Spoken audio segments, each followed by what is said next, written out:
suami saya adalah seorang pengusaha spare part mobil di Medan.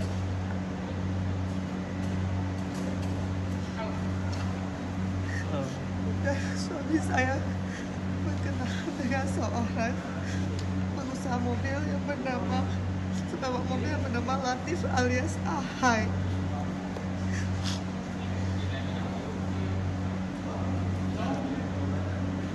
Dari kuasa hukumnya bisa lebih menjelaskan. Iya, jadi tujuan kita kesini itu kita mau buat pengaduan kepada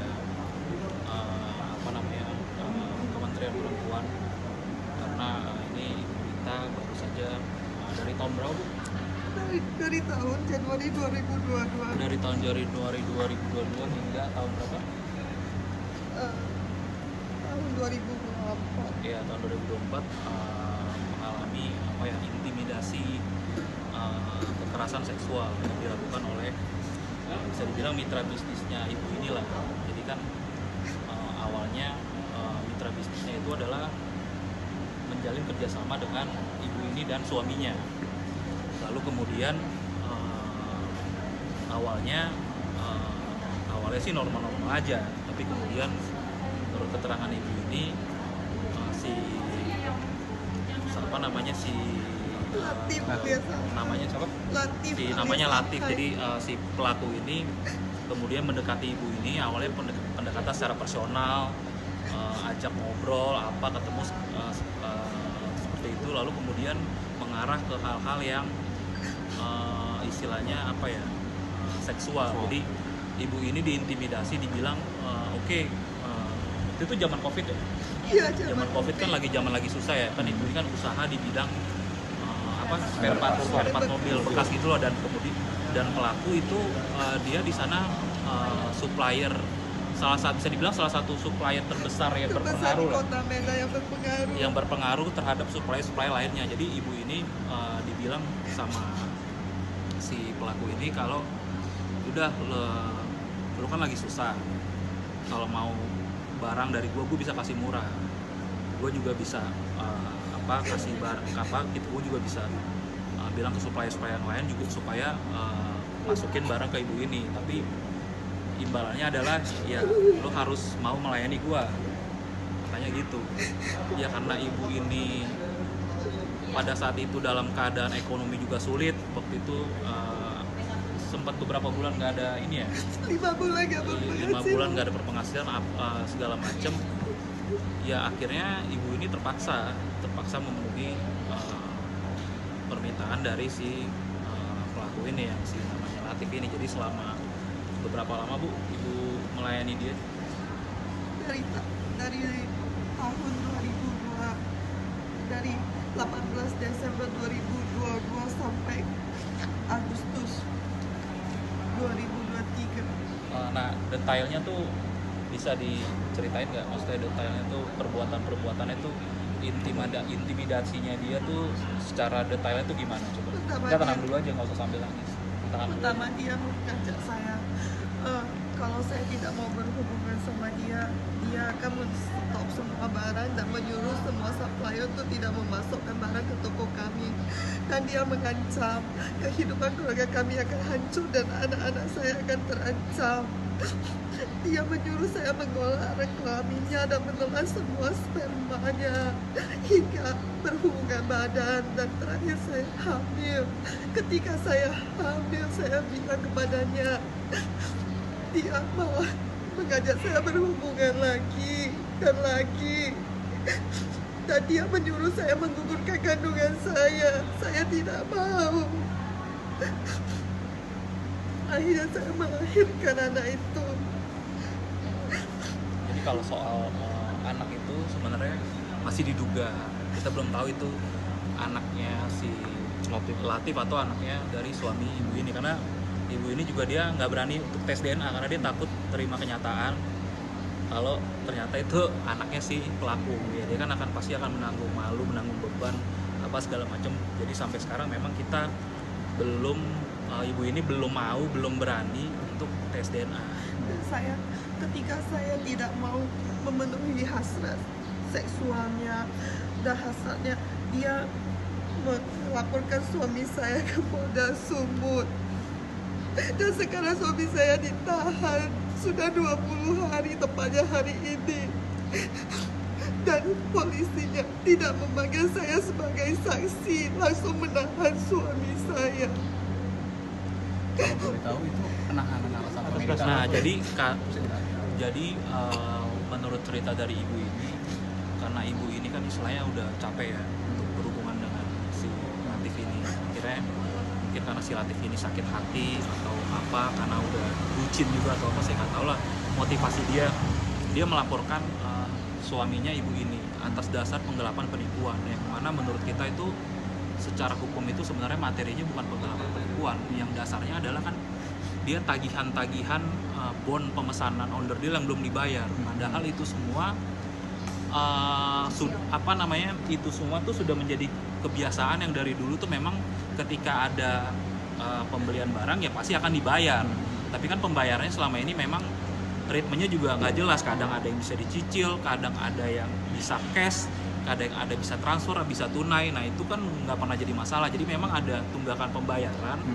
Dan tunggakan pembayaran ini juga sebenarnya sudah ada yang dicicil langsung oleh ibu ini, dibayarkan kepada si pelaku ini, si Latif, tapi dibilangnya bahwa kita belum bayar.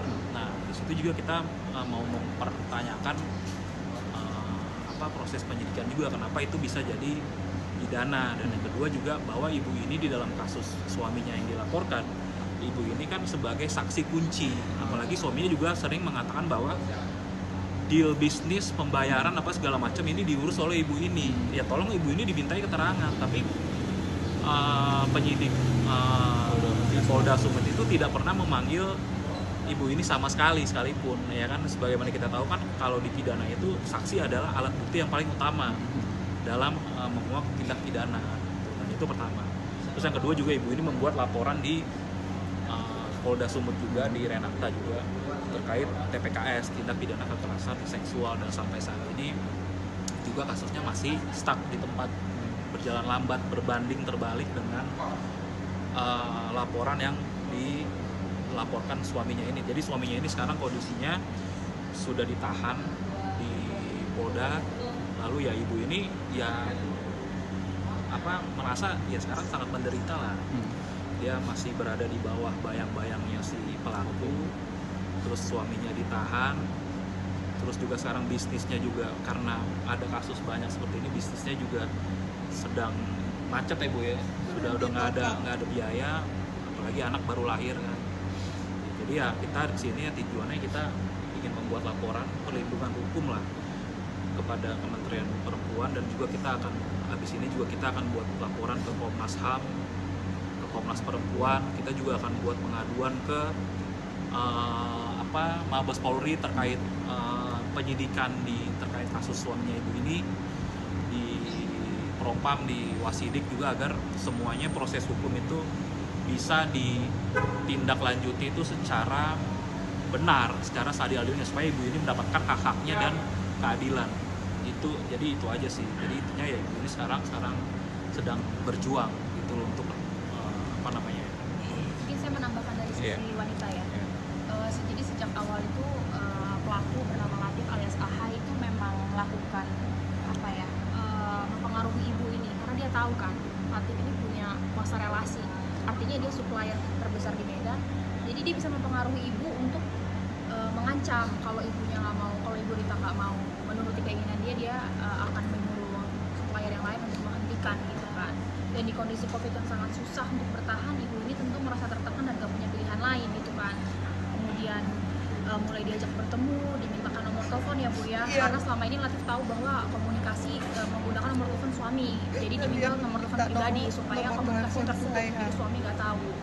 Setelah dapat nomor telepon pribadi Bu Rita, dia mulai diajak ketemu, kemudian dimintakan seks oral dan semacamnya gitu kan. Kemudian hubungan berlanjut dan ibu mendapati bahwa dia hamil gitu kan, dan menyampaikan ibunya hamil. Latif malah ya nggak peduli gitu kan, nggak peduli dan nyuruh nguburin via telepon. Tapi kan ibu Rita tentu sebagai wanita mempertahankan kandungannya gitu kan, karena itu juga darah dagingnya, mempertahankan kemudian sampai kelahiran di bulan Oktober. Dan di bulan Agustus itu ibu ini sempat bed rest di rumah sakit karena jatuh sakit, mungkin tekanan mental kan, di kondisi hamil kan, tapi juga tetap disuruh untuk melayani hasil pijat kan.